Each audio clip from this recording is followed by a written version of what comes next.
अस्सलाम वालेकुम व्यूअर्स, मैं मोहम्मद इशफाक आपको एडोब फोटोशॉप की क्लास में खुशामदीद कहता हूँ। एडोब फोटोशॉप की क्लास में इससे पहले हमने इसके मेन्यूज़ के बारे में, एनवायरनमेंट के बारे में पढ़ा था। आज इंशाल्लाह हम टूल्स स्टार्ट करेंगे, टूल्स के बारे में पढ़ेंगे। टूल्स को स्टार्ट करने से पहले मैं यहाँ पे एक न्यू फाइल को ओपन कर रहा हूँ।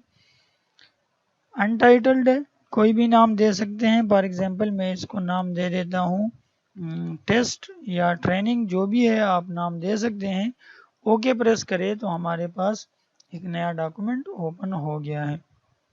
अब यहाँ पे सबसे पहला टूल जो है हमारे पास है रेक्टेंगल मार्क्यू टूल।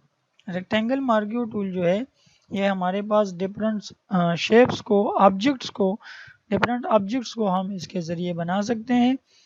यहाँ पे देखिए, जहाँ पे जिस टूल पे मैं क्लिक कर देता हूँ, जिस टूल पे भी क्लिक कर देता हूँ, यहाँ इसकी जो प्रॉपर्टी बार है वो हमारे पास ओपन हो जाता है, प्रॉपर्टी बार खुल जाता है। तो यहाँ पे रेक्टेंगल मार्क्यू टूल पे अगर मैं क्लिक कर देता हूँ तो इसके सब टूल्स आ जाते हैं। Rectangle marquee tool, optical elliptical marquee tool जो हमारे पास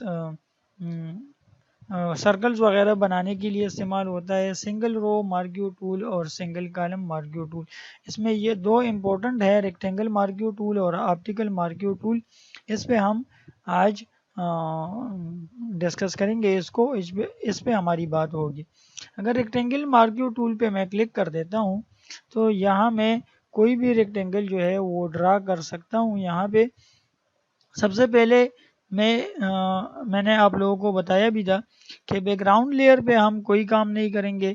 हम हर ऑब्जेक्ट को ड्रा करने के लिए या ऑब्जेक्ट को बनाने के लिए नया लेयर जो है हम ओपन करेंगे। नया लेयर ओपन करने के लिए हमारे पास ये वाला ऑप्शन है। यहाँ पे अगर मैं क्लिक कर देता हूँ क्रिएट अ न्यू लेयर, आप लोगों को नज़र आ रहा है। तो यहाँ पे अगर मैं क्रिएट पे क्लिक कर देता हूँ तो एक नया लेयर जो है वो क्रिएट हो जाता है। अब इसी लेयर पे मैं यहाँ पे एक रेक्टेंगल जो है वो ड्रा कर देता हूँ, एक बक्स। इस बक्स को यहाँ पे आप देखिए, इसके साथ इसकी प्रॉपर्टीज़ आ गई हैं। यहाँ पे अगर मैं माउस कर्सर को लेके आता हूँ तो न्यू सिलेक्शन आ जाता है। यहाँ पे add to selection, subtract from selection और इंटरसेक्ट विद सिलेक्शन, ये ऑप्शंस हमारे पास आ जाते हैं। अब ये न्यू सिलेक्शन पे अगर यहाँ पे बाय डिफ़ॉल्ट क्लिक होता है, इसको अगर सेलेक्ट कर देता हूँ तो जो भी मैं बनाऊँगा शेप या ऑब्जेक्ट, तो एक नया ऑब्जेक्ट जो है वो बनेगा। यहाँ पे अगर मैं किसी ऑब्जेक्ट को, एक रेक्टेंगल को, बक्स को अगर ड्रा कर देता हूँ और इसकी प्रॉपर्टी पे जाके यहाँ पे क्लिक कर देता हूँ, इसका जो प्रॉपर्टी है ऐड टू सिलेक्शन पे क्लिक कर देता हूँ, तो अगर मैं एक और रेक्टेंगल बनाता हूँ तो ये इसके साथ ऐड हो जाता है। इस तरह ये ऐड हो जाता है। फॉर एग्जांपल अगर मैं अंडू करना चाहता हूँ, कंट्रोल जेड है तो कंट्रोल जेड हमारे पास वन स्टेप बैक जाता है। इसके लिए कंट्रोल अल्टर जेड को मैं अगर प्रेस कर देता हूँ तो मोर देन वन स्टेप हमारे पास बैक चला जाता है, अंडू कर देता है। यहाँ पे मैं इसको कलर देना चाहता हूँ। कलर देने के लिए हमारे पास दो ऑप्शन है। या तो ये जो टूल है, यहाँ पे मैं क्लिक करके पेंट बकेट टूल में जाता हूँ, या इस तरह करता हूँ कि डायरेक्टली शॉर्टकट की यूज़ कर देता हूँ। शॉर्टकट की को यूज़ करने के लिए हमारे पास जो शॉर्टकट की का ऑप्शन है वो है अल्टर और बैक स्पेस। इसको अगर मैं प्रेस कर देता हूँ अल्टर बैक स्पेस को, तो हमारे पास ये कलर जो सेलेक्ट हुआ है वो फिल हो जाता है। कंट्रोल जेड कर देता हूँ, यहाँ से मैं कलर की सिलेक्शन कर सकता हूँ। यहाँ पे ये है फोरग्राउंड कलर और ये बैकग्राउंड कलर। बैकग्राउंड कलर को हम बाद में डिस्कस करेंगे, फिलहाल हम फोरग्राउंड कलर पे बात करते हैं। फोरग्राउंड कलर पे अगर मैं क्लिक कर देता हूँ तो यहाँ से आप अपनी कलर जो है वो सेलेक्ट कर सकते हैं। फॉर एग्जांपल मैं कलर यहाँ से ले लेता हूँ रेड कलर और इसको ओके कर देता हूँ, तो यहाँ पे फोरग्राउंड कलर पे आप देखें हमारे पास वो कलर सेलेक्ट हो गया है। अब अल्टर और बैक स्पेस ये मैंने प्रेस किया कीबोर्ड से, अल्ट और बैक स्पेस, तो मेरा जो कलर सेलेक्ट हुआ था बैकग्राउंड में वो मेरे पास हमारे ऑब्जेक्ट के अंदर आ गया है। अब कंट्रोल डी में प्रेस कर देता हूँ डी सिलेक्शन के लिए, तो सिलेक्शन ख़त्म हो जाती है। यहाँ पे मेरे पास एड टू सिलेक्शन वाला ऑप्शन जो है प्रॉपर्टी बार पे वो सेलेक्ट है। मैं एक और रेक्टेंगल इसके साथ ड्रा कर देता हूँ। सॉरी, मैंने कंट्रोल डी किया था, इसलिए मैं कंट्रोल अल्ट कंट्रोल जेड पे चला जाता हूँ और सिलेक्शन को वापस लेके आता हूँ। और अब एक और स्पेस मैंने एक और रेक्टेंगल जो है एड टू सिलेक्शन के ज़रिए मैंने इसके साथ सेलेक्ट किया। अल्टर और बैक स्पेस पे क्लिक कर देता हूँ, वही कलर यहाँ पे भी आ जाएगा। अगर एक और रेक्टेंगल आप ऐड कर देते हैं वो भी इसके साथ ऐड हो जाएगा, अल्टर बैक स्पेस वो आ जाएगा इसके अंदर। ठीक है, अब सब्ट्रैक्ट ये वाला option from selection, subtract from selection के ऑप्शन को अगर मैं यहाँ पे रेक्टेंगल बनाता हूँ तो ये देखिए यहाँ पे वो सब्ट्रैक्ट हो गया है वो सिलेक्शन यहाँ से। तो ये मैं विदाउट कलर जो है आप लोगों को अप्लाई करता हूँ तो आपको ज़्यादा समझ आएगा। ये जब मैं सब्ट्रैक्ट वाले ऑप्शन पे क्लिक कर देता हूँ तो जो एरिया मैं सेलेक्ट कर देता हूँ वो ओरिजिनल ऑब्जेक्ट से सब्ट्रैक्ट हो जाता है। सब्ट्रैक्ट मतलब वो उससे ओरिजिनल ऑब्जेक्ट से माइनस हो जाता है, कट हो जाता है। तो ये सब्ट्रैक्ट फ्रॉम सिलेक्शन जो है ये हमारे पास ये प्रॉपर्टी बार किसी शेप से कोई भी एरिया आप सब्ट्रैक्ट करना चाहें तो उसके लिए इस्तेमाल होता है। ये intersect with selection, intersect with selection, intersection और यूनियन आप लोगों ने पढ़ा होगा मैथ्स में।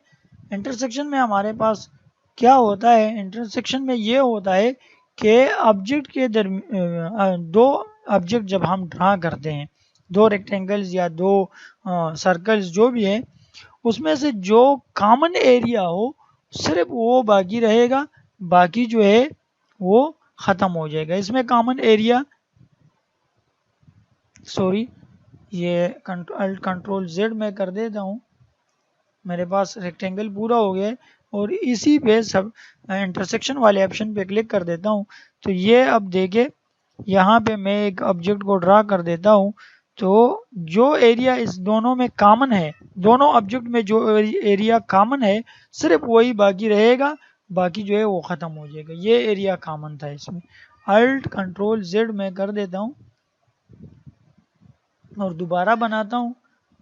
एक मैं रेक्टेंगल टूल के ज़रिए एक ऑब्जेक्ट बनाता हूँ, फिर मैं इंटरसेक्ट विद सिलेक्शन पे क्लिक कर देता हूँ और ये एरिया, ये देखिए ये एरिया दोनों में कॉमन है, ये एरिया कॉमन है।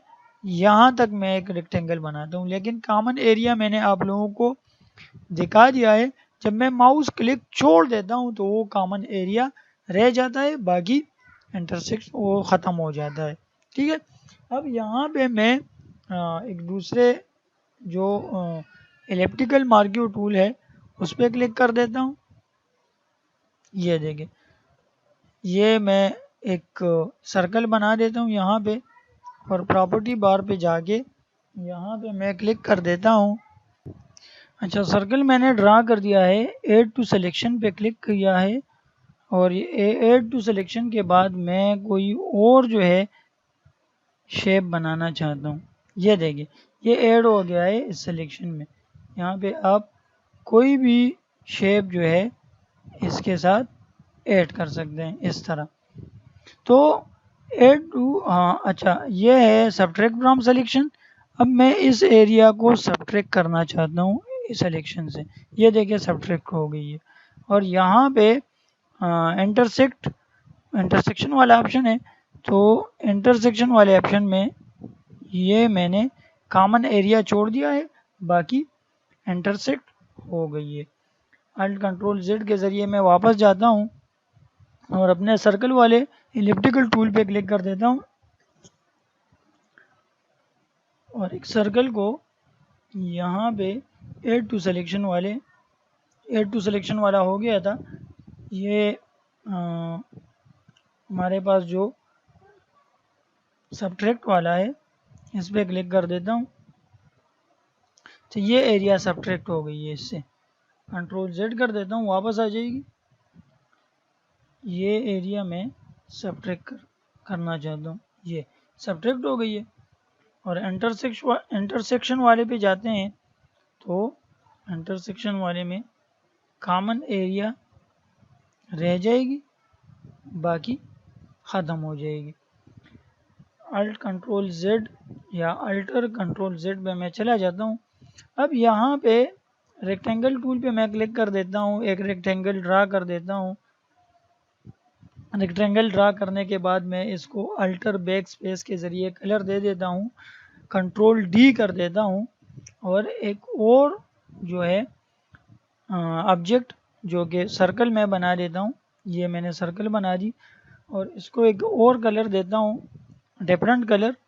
फॉर एग्जांपल मैंने ये कलर दे दिया है, ओके प्रेस कर देता हूँ, अल्टर बैक स्पेस पे क्लिक कर देता हूँ, कंट्रोल D प्रेस कर देता हूँ कीबोर्ड से, तो यहाँ पे मेरे पास ये एक सर्कल आ गया है, ये एक रेक्टेंगल आ गया है। अब मैं इसको मूव करना चाहता हूँ, ये देखिए मैं एक ऑब्जेक्ट को मूव कर रहा हूँ, दूसरा खुद ब खुद मूव हो जाता है। ये हमारे पास क्यों होता है? ये इसलिए है कि दोनों ऑब्जेक्ट को मैंने एक ही लेयर पे ड्रा किए हैं। अगर मैं इसको अलग अलग लेयर पे ड्रा करूँ, कंट्रोल अल्टर Z मैंने प्रेस कर दिया है, यहाँ पे क्लिक कर देता हूँ, एलिप्टिकल मार्क्यू टूल, एक नया लेयर ड्रा कर देता हूँ। ये लेयर 2 आ गया है यहाँ पे और इसी पे मैं एक सर्कल ड्रा कर देता हूँ। सर्कल ड्रा हो गया है, अल्टर बैक स्पेस पे क्लिक कर देता हूँ, कलर फिल हो गई है, कंट्रोल D कीबोर्ड से प्रेस कर देता हूँ, सिलेक्शन ख़त्म हो गई है। अब मैं अगर किसी एक ऑब्जेक्ट को मूव कर रहा हूँ तो वो हो रहा है, इस ऑब्जेक्ट पे क्लिक करता हूँ तो ये भी मूव हो रहा है। अब मैं चाहता हूँ कि मैं लेयर का नाम चेंज कर दूँ। यहाँ पे मैं लेयर को नाम दे देता हूँ रेक्टेंगल REC और यहाँ पे ये 1 ख़त्म कर देता हूँ इससे, रेक्टेंगल। और यहाँ पे मैं इस लेयर को नाम दे देता हूँ सर्कल। अच्छा, एक सर्कल हो गया है, एक रेक्टेंगल हो गया है। अब मैं चाहता हूँ कि ये जो मेरा ऑब्जेक्ट है ये इस रेक्टेंगल के ऊपर आ जाए। बिल्कुल आ जाएगा, लेकिन अगर मैं चाहता हूँ कि नहीं ये जो रेक्टेंगल है ये इसके ऊपर आ जाए, तो उसके लिए क्या करना होगा? उसके लिए मैं इसको ऊपर ले जा सकता हूँ। अब ये ऊपर आएगा इसके, ठीक है। लेयर को मैं रेक्टेंगल वाले लेयर को मैंने ऊपर लेके गया तो अब रेक्टेंगल ऊपर आ जाएगा।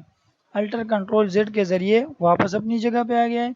अब मैं चाहता हूँ कि इन दो ऑब्जेक्ट में एक ऑब्जेक्ट मुझे नज़र ना आए, तो ये देखिए ये आई वाला निशान लगा हुआ है, इंडिकेट्स लेयर विजिबिलिटी। इस पर मैं क्लिक कर देता हूँ, सर्कल गायब हो गया है। वापस लाना चाहता हूँ तो इस पर क्लिक कर देता हूँ। रेक्टेंगल को मैंने स्क्रीन से गायब करना है या अभी टेम्प्ररी ये गायब हो जाता है, ये विजिबल नहीं होता। और ये मैं इसको दोबारा विजिबल करना चाहता हूँ तो क्लिक करता हूँ तो वापस आ जाता है। अब यहाँ पे मैं इस लेयर पे क्लिक कर देता हूँ और इसको मैं ले जाता हूँ इसके ऊपर, ये मैं लेके आया हूँ और इसकी जो कैपेसिटी है सॉरी ओपेसिटी, इस ओपेसिटी को मैं कम या ज़्यादा कर सकता हूँ, थोड़ा सा लाइट नज़र आएगा, फिर ये आपका जो सर्कल है वो थोड़ा सा लाइट नज़र आएगा इस तरह। अब इसको मैं यहाँ पे सेंटर में ला सकता हूँ। तो जो ओपेसिटी है इसकी ये आप कम या ज़्यादा परसेंटेज के हिसाब से कर सकते हैं या माउस पे इस एरो के हिसाब से आप इसकी ओपेसिटी कम या ज़्यादा कर सकते हैं। इंशाल्लाह कल दूसरे टूल पे बात होगी। मूव टूल पे तो बात हो गई है आज। मूव टूल के ज़रिए हम ऑब्जेक्ट को मूव करते हैं एक जगह से दूसरे जगह। विद इन अ डॉक्यूमेंट हम एडोब फोटोशॉप के अंदर मूव टूल के ज़रिए ऑब्जेक्ट को मूव करते हैं। इंशाल्लाह कल बात होगी। ये हमारे जो लासो टूल है, मैग्नेटिक लासो टूल, इस पे बात होगी और मैजिक वेंट टूल पे। तब तक के लिए इजाज़त दें। अल्लाह हाफ़िज़।